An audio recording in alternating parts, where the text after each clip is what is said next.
Ya, attack error tadi dari Junaida Santi. Santi juga tampak agak gregetan ya dengan performanya hari ini. Karena memang masih jauh berbeda dibandingkan dengan laga terakhir ketika menghadapi Petrokimia.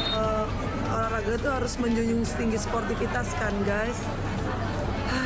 Aku capek loh menjunjung tinggi sportivitas terus. Nggak di Korea, nggak di Indonesia. Aku menjunjung tinggi paling tinggi sportivitas loh ya. Capek jadi aku guys ternyata.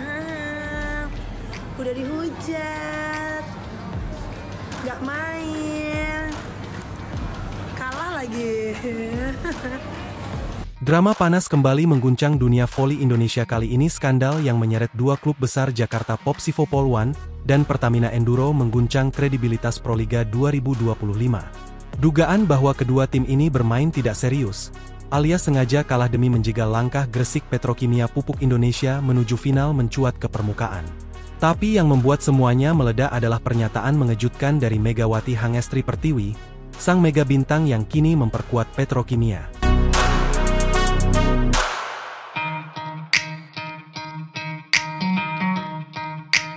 Isu konspirasi pun muncul setelah Jakarta Pertamina Enduro kalah dari Jakarta Popsivo Poluan. Apalagi ini pertama kalinya Jakarta Pertamina Enduro kalah dari Jakarta Popsivo Poluan. Sorotan miring dialamatkan kepada Pertamina Enduro yang terkesan sengaja mengalah.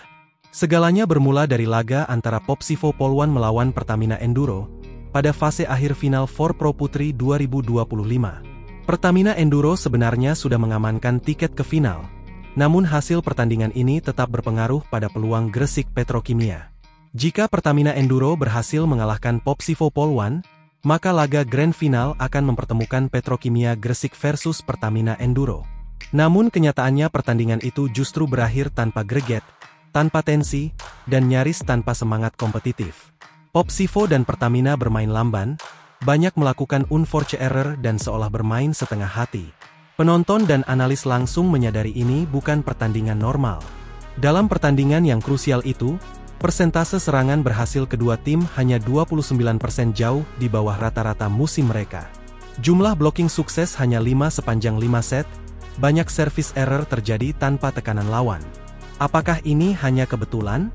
Banyak yang ragu, karena hasil akhir pertandingan ini mengubur harapan Gresik Petrokimia untuk lolos ke final. Padahal mereka punya rekor poin yang hampir identik. Dalam sesi wawancara pasca laga eliminasi, Megawati yang biasanya tenang dan menjaga kata-katanya, mendadak berkata jujur dan penuh emosi. Di hadapan awak media, sang kapten Petrokimia berkata, "Jujur ya, saya nggak mau munafik. Pertandingan terakhir itu benar-benar bikin saya bertanya-tanya. Saya pemain, saya ngerti atmosfer di lapangan. Kalau saya bilang aneh, memang aneh. Rasanya kayak nonton drama, bukan kompetisi profesional," kata Mega. Wartawan langsung terdiam, kalimat ini menyebar cepat di media sosial. Jadi bahan pembicaraan hangat di forum-forum pecinta voli bahkan menjadi trending topik nasional. Sebuah pengakuan dari Megawati yang sudah malang melintang di kancah internasional, bahkan pernah bermain di Korea Selatan. Komentar netizen pun membanjiri media sosial Voli Mania Cheat.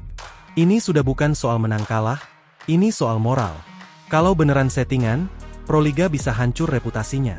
Aggressive zone. Kami di tribun tahu atmosfer pertandingannya aneh. Penuh acting, salut Mega berani bicara. Satu hal yang pasti, Proliga 2025 tak akan pernah sama lagi. Skandal ini bisa jadi titik balik besar, atau malah jadi noda tak terhapuskan. Megawati Hangestri sudah bicara. Kini publik menunggu. Akankah federasi berani membersihkan kompetisi ini, atau justru membiarkannya terus dikendalikan kepentingan terselubung? Yang jelas Gresik Petrokimia boleh gagal ke final, tapi dalam hati jutaan pecinta voli, mereka adalah juara sejati. Gresik Petrokimia Pupuk Indonesia gagal melaju ke final Proliga 2025, padahal Gresik Petrokimia diperkuat bintang voli Indonesia Megawati Hangestri. Final Proliga mempertemukan Jakarta Pertamina Enduro melawan Jakarta Popsivo Poluan. Jakarta Pertamina Enduro memastikan diri lolos ke final setelah mengalahkan Gresik Petrokimia Pupuk Indonesia 3-2. Setelah kalah dari JPE, Gresik Petrokimia sebenarnya masih punya peluang ke final. Ia berhasil mengalahkan Jakarta Electric PLN, namun Megawati Hangestri CS harus memupuk mimpinya ke final pro setelah Jakarta Popsivo Poluan menang atas Jakarta Pertamina Enduro 3-0. Isu konspirasi pun muncul setelah Jakarta Pertamina Enduro kalah dari Jakarta Popsivo Pol 1. Apalagi ini pertama kalinya Jakarta Pertamina Enduro kalah dari Jakarta Popsivo Pol 1.